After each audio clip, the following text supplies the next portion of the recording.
안녕하세요. 7분 만에 살펴보는 궁금한 베트남 문화 이야기. 오늘도 재미있는 베트남 문화 이야기로 시작을 해보도록 하겠습니다.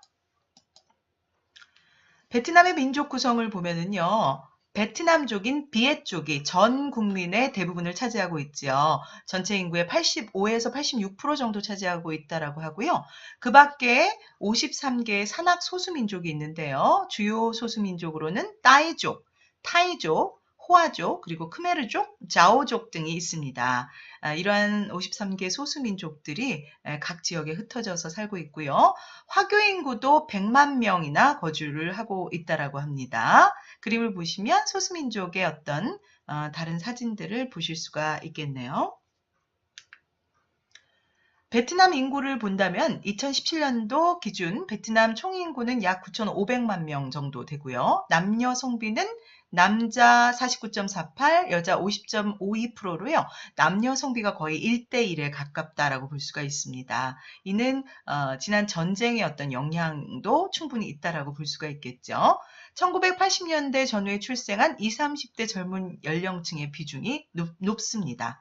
현재 베트남 총인구의 50%가요, 30대 미만이라고 해요. 그래서 이러한 인구 통계학적 특성을 보면 이것이 바로 베트남 경제 성장의 원동력이 된다라고 볼 수가 있겠고요. 동시에 베트남 소비 시장을 주도할 것으로 예상이 됩니다. 전반적으로 굉장히 젊은 국가다라는 것을 우리가 인지할 수 있겠고요. 그래서 이분들이 충분히 더 빠르게 성장할 수 있다라는 것을 예측하게 하는 그러한 지수가 될 수가 있겠습니다.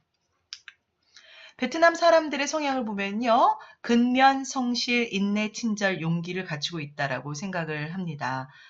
오랜 세월 동안 끊임없이 외침을 성공적으로 물리친 국민으로서 외세에 굴하지 않는 역사를 지닌 나라다라는 자부심이 스스로도 굉장히 강한 민족이라고 하니까요. 그들의 어떤 자존심을 건드리는 어떤 언행들, 이런 것들은 특별히 더 주의를 해야겠습니다. 베트남 사람들의 성향을 북부와 남부로 나눠서 비교를 해본다면 북부 지역 출신 사람들은 굉장히 근면하고 인내심이 강하고요. 호치민 주석과 같이 베트남 혁명가 대부분이 북부 출신이라고 합니다. 남부 지역 사람들은 풍부한 농산물과 자연 조건의 영향을 받아서 대체적으로 개방적이고 낙천적이고 자유분방한 성격을 지닌 분들이 많다라고 볼 수가 있겠죠.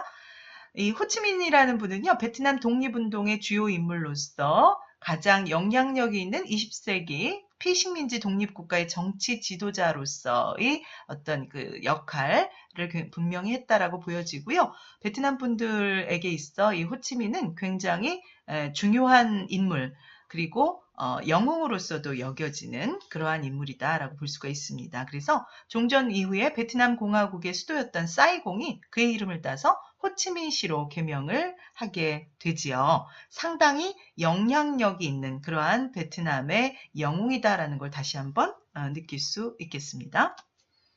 베트남 남북부 지역 문화 차이를 잠깐 본다면요. 남부 호치민과 북부 하노이가 사회 경제적으로 굉장히 많은 차이를 보이고 있죠.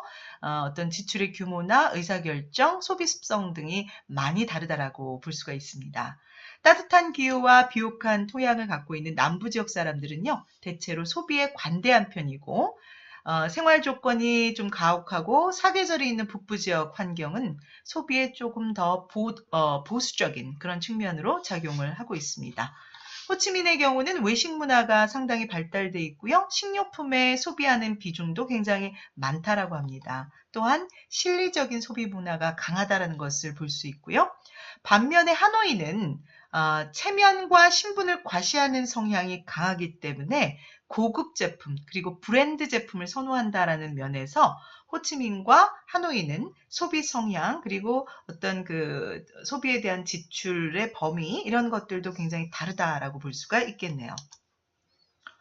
이러한 지역 문화의 차이 때문에 맥도날드를 비롯해서 외국계 요식업체 브랜드 그리고 다양한 소비재 브랜드들은 호치민시에서 먼저 사업을 시작하는 게 보편적인 트렌드라고 해요.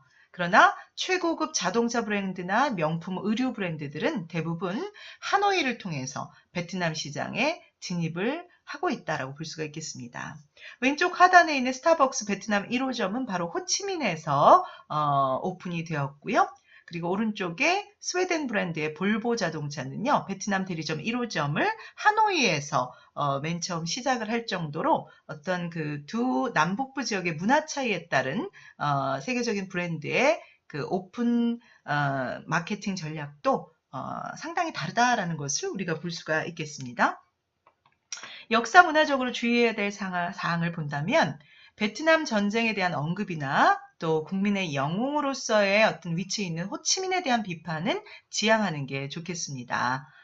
호치민의 지도 아래 미국과 전쟁에서 승리했다는 그런 대단한 자부심을 갖고 있기 때문에 조심하셔야 되고요.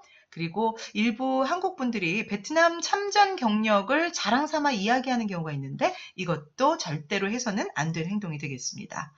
또한 반중 감정을 자극하는 언급을 지양하는 게 좋겠네요. 자, 베트남하고 중국은 역사적으로 전통적으로 그리 관계가 좋은 편은 아닙니다. 역사적으로 약 1000년 동안 중국의 지배를 받았던 그런 가슴 아픈 역사가 있고요. 남중국해에서 중국과 영유권 시비로 인해서 베트남 사회에는 반중 감정이 고조되고 있습니다.